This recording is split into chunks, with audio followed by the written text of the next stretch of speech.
Welcome back to the Victory Education Lounge. I'm your host Maurice, and today we're diving into a crucial topic, pain tsunami, decoding sickle cell crises, part 7. Before we begin this intense journey, please take a moment to like this video, subscribe to our channel, and share your thoughts or experiences in the comments below. Your engagement helps us reach more people with this vital information. What is a sickle cell crisis, you ask? Picture a wave of pain so intense, it feels like every cell in your body is shouting in torment. This is the stark reality for many individuals living with sickle cell disease during a crisis. Today, we're going to decode these pain tsunamis, getting to the heart of what triggers them, how they affect the body, and most importantly, how to manage and prevent them. A sickle cell crisis is a complex, multi-stage process. Let's break it down into 5 key stages. First, we have the trigger. A crisis can be set off by a variety of factors such as dehydration, stress, extreme temperatures, or sometimes for no discernible reason at all. Next comes the sickling. This is when red blood cells begin to morph, taking on a rigid, crescent-like shape. The third stage is the blockage. Those sickled cells can get lodged in small blood vessels, effectively blocking blood flow. Then we have the oxygen deprivation. Tissues that are downstream from the blockage are starved of the oxygen they need to function. Finally, we reach the pain tsunami. This lack of oxygen triggers intense pain signals, creating a wave of agony that can last for days. Imagine, if you will, the intense pain of a broken bone. Now, multiply that by your entire body. That's the approximate scale of what a sickle cell crisis feels like. This is not just a bad day, it's a medical emergency. As we move forward, remember that knowledge is power. Understanding the anatomy of a sickle cell crisis is the first step towards effective management and prevention. So let's keep the conversation going, and together we can make a difference in the lives of those affected by sickle cell disease. This wave of agony can last for days, making it a medical emergency. Now let's look at 5 real-life scenarios that illustrate the unpredictable nature of sickle cell crises. Picture our first scenario, Sarah's soccer game. Sarah, a 12-year-old, is absorbed in her soccer match when an excruciating pain in her chest and arms halts her mid-stride. The physical exertion and lack of hydration have triggered a crisis. Next, imagine Marcus's mountain trip. Marcus, an avid hiker, reaches a high elevation during his adventure. The thinner air, with its lower oxygen levels, has triggered his red blood cells to sickle, causing a severe crisis. Our third scenario is Aisha's exam stress. Amidst her college finals week, Aisha experiences a crisis. The overwhelming stress has caused an increase in sickling, leading to a pain tsunami. Now let's move to Jamal's cold swim. Jamal, after a refreshing dip in a cool lake, is hit by a crisis. The abrupt change in temperature has prompted his red blood cells to sickle. Finally, we have Zoe's unexplained crisis. Zoe wakes up in the middle of the night, writhing in pain. Sometimes sickle cell crises occur without an obvious trigger, reminding us of the unpredictable nature of this condition. Each of these scenarios paints a picture of the variety and unpredictability of sickle cell crises. They show us how everyday situations like a soccer game or a stressful exam can be enough to trigger a crisis. They also illustrate that sometimes a crisis can strike without any clear reason at all. These examples are a stark reminder that those living with sickle cell disease must always be vigilant.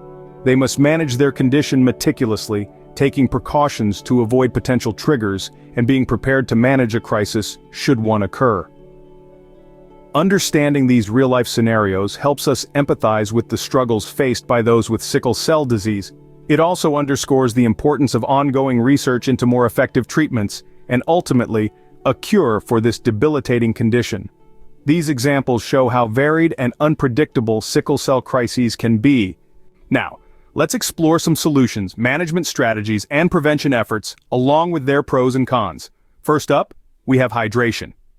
Drinking plenty of water can help prevent sickling. The pros of this strategy are that it's simple, cost-effective, and has no side effects. The con, however, is that it may not always be sufficient on its own to prevent crises. Next is pain management. This can range from over-the-counter pain relievers to powerful opioids. The pros here are that it provides relief during crises. The cons, though, include the risk of addiction with strong pain medications and potential side effects. Then we have hydroxyurea, a medication that can reduce the frequency of pain crises. The pros are fewer hospitalizations and an improved quality of life. The cons include the necessity for regular blood tests and potential side effects. Our fourth strategy is blood transfusions. Regular transfusions can prevent crises in high-risk patients. The pros of this method are that it's effective in reducing crisis frequency. The cons, however, include the risk of iron overload and the requirement for frequent hospital visits. Finally, we have Crises, a newer medication that prevents blood cells from sticking to vessel walls.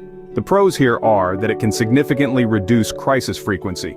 The cons, though, are that it's expensive, must be given by IV, and its long-term effects are still being studied.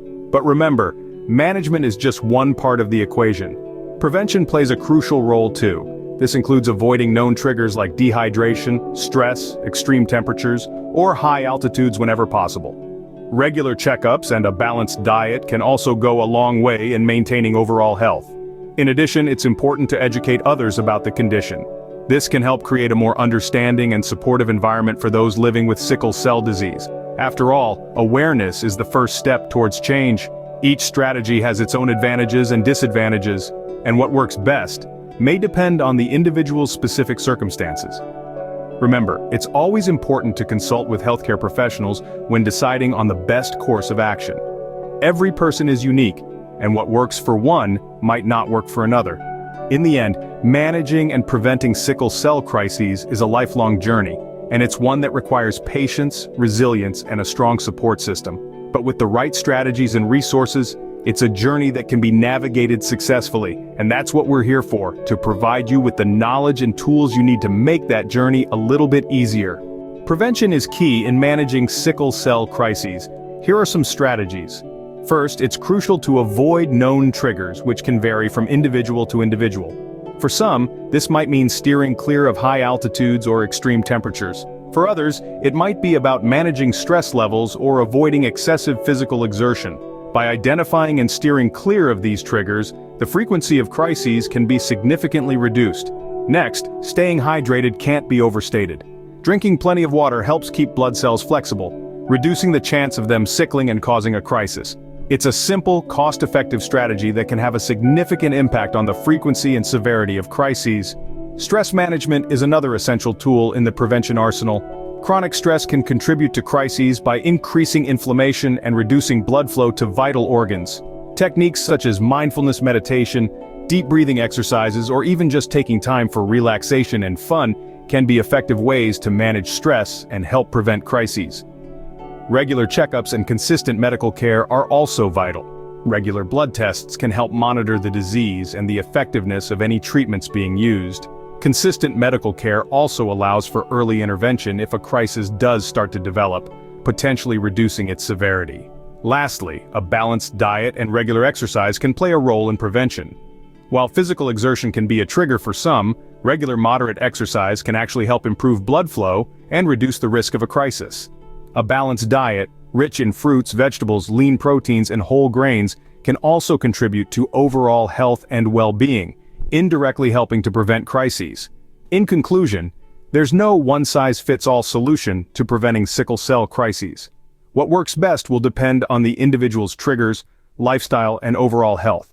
But by using a combination of these strategies, it's possible to reduce the frequency and severity of crises, improving quality of life for those living with sickle cell disease.